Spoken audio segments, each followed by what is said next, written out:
Ayan po, magandang gabi po sa inyong lahat. Mga boss chief mo, sir, kamusta po kayong lahat? Ang init. Wala, ang init. Dali, ayan, i-on ko na nga yung ventilador. Hindi kasi yung aircon, pinatay ko na. Hindi naman patay, no? Hindi kami nagpapatay ng aircon dito. Kumbaga, binabaan ko na yung yung temperature. Kaya sabi ko, init na. Ngayon ko lang napansin. Magandang gabi sa inyong lahat, mga boss chief mo, sir. Sir Bench, uy! No? Shoutout po sa inyo. Pagpaumanhin nyo po at hindi ako nakakapag-reply agad doon sa inyong mga message. No? Si Chaicher, nandiyan na po.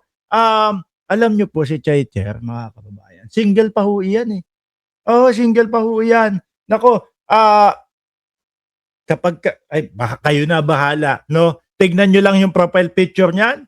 Nako, tingnan nyo kung hindi wife material yan. Anyway, mga bossing, umpisahan na po natin ito, mga kababayan. At gaya po ng dati, maiinit po ang ating mga tatalakayin sa araw na ito. Kaya po kung kayo ay hindi pa nakasubscribe dito sa ating channel, pindutin nyo lang yung subscribe button upang sa ganon kayo ay laging ino-notify ni YouTube pag nag-uumpisa na po tayo. At syempre po, mabilis ang shoutout doon sa mga kanina pa ho nandiyan. Nandiyan si I Am Batman, si Chaicher, si Viola G, Boogie Arellano, Hilda Hilds, no, watching from Poso Rubio, Pangasinan. Diyan isinilang si Mark Pingrisa. Nandiyan po si Noli Binesa, Marbel Aguliana, Emily Salinga, si Rose K8K. Nandiyan din po si Yolanda Ramirez at sino pa? Buong Cereza Force family, mga bossing. Umpisahan na muna natin ito. Si Ma'am Chris Rose, mamaya, nandiyan na din ho yun, no? Umpisahan na muna natin ito, mga kababayan, at maiinit po yung didiscuss po natin tungkol po sa impeachment. Nandiyan si Sir Paulo, si Pambansang Nanay Survivor, si Aline Crisanta Balot. O, game! Umpisa natin, mga bossing. Ito po, kagaya nung iba sa inyo, ngayon ko pa lang din po mapapanood. Kasi bakit ko ginagawa yung ganun? Tulog ako eh. Para po, yung reaction natin, mga kababayan, on the spot, no? At hindi yung tipo bang parang magiging parang plastic na lang ako kung mag-react, no?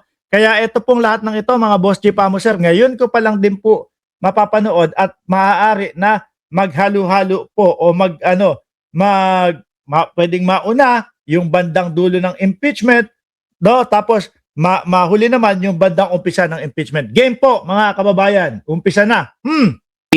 At may mga pagbabago po ba sa patakaran ngayong umaga na po magsisimula ang ating paglilitis? Today, papatawagin yung dalawang land bank branch managers. Actually, nagbabasa nga ako nung notes ko. Opo.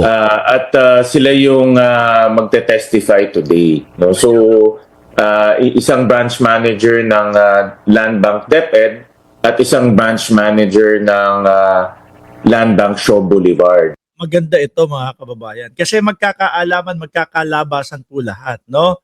Tayo naman, mga boss chief mo, sir, simple lang naman, no? Di ba? Kung walang itinatago, bakit matatakot, mga bossing? At, yun nga po, yung sa impeachment ngayong araw, nandiyan na din po yung dalawang bank managers po, no?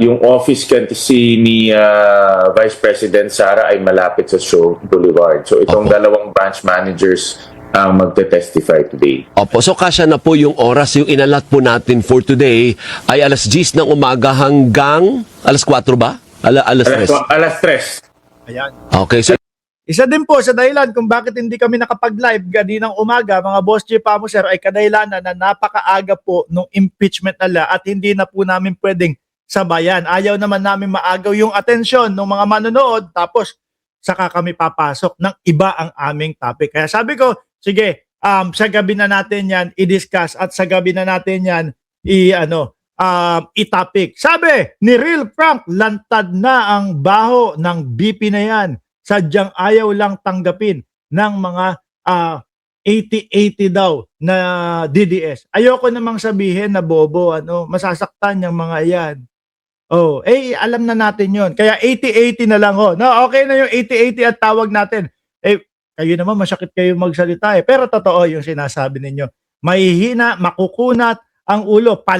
Sabi nga ni Erwin Tulfo, palakulin mo man yung mga ulo niya mga yan, wala na magagawa dyan sa mga yan. Sadyang, ang pinaiiral na lang po niyang mga yan, mga kababayan, ay yung pagiging idolo nila ang mga Duterte. Ilang oras yun? 11, 12, 1, 2, 3, 5 hours po. Kasya na po yan sa dalawang testigo o isang testigo lang yun, yung 5 hours? Na-allocate namin yung 5 hours, 2 testigo. So, sana yung prosecution and kung magko-cross man yung defense ay bilisan nila para matapos natin yung... Di alam nyo mga kababayan kung sino ang talagang nakakapagpatagal at halata ng mamamayang Pilipino. Yung depensa naman po eh.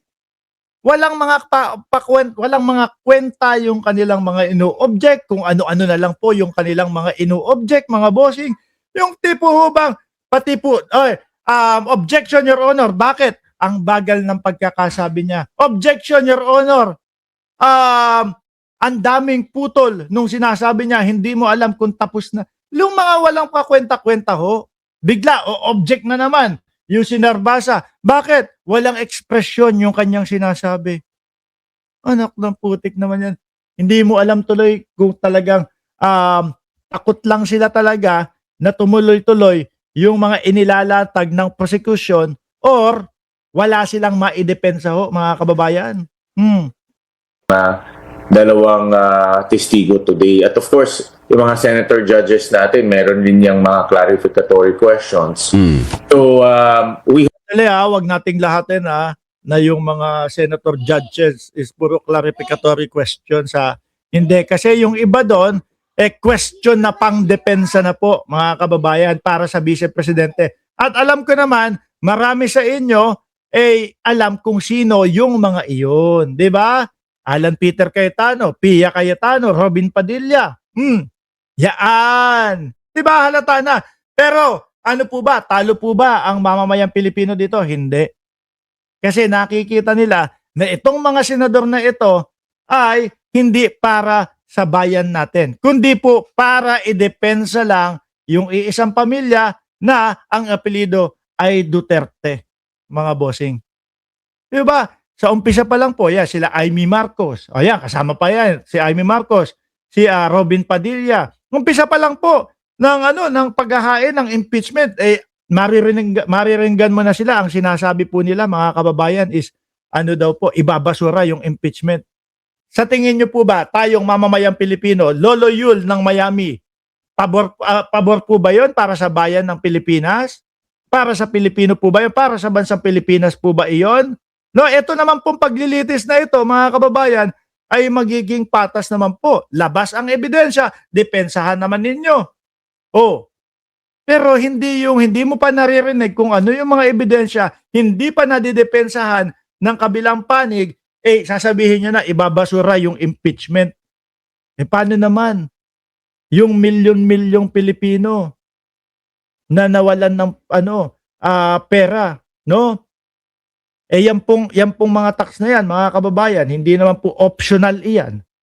Hindi naman po, ikaw, gusto mo ba magbayad ng tax o hindi? Hindi po no? Hindi naman ho ganun, mga kababayan. Talagang tatanggalin, kakaltasin, sa mga sweldo natin, idadagdag doon sa mga binibili natin para po maging pondo ng ating gobyerno, pati po yung mga nakukuha ng mga presidente, vice-presidente, mga senador, lahat po, pati mga sweldo po nilang lahat, mga kababayan.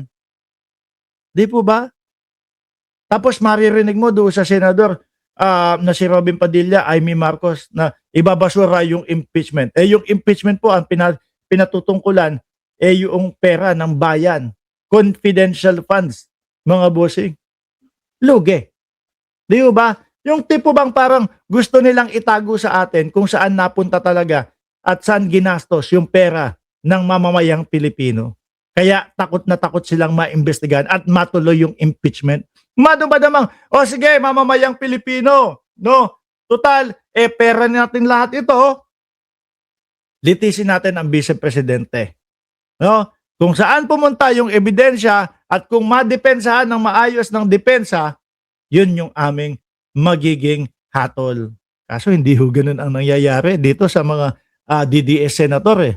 Hope na matapos today, no, yung dalawa para makausap tayo kaagad. I want O ngayon, alisin ho natin yan. Gaya po ng sinabi ko, mga kababayan, ha, pwede pong yung mga nasa dulo ng impeachment ay mapunta sa umpisahan nitong video natin or vice versa po.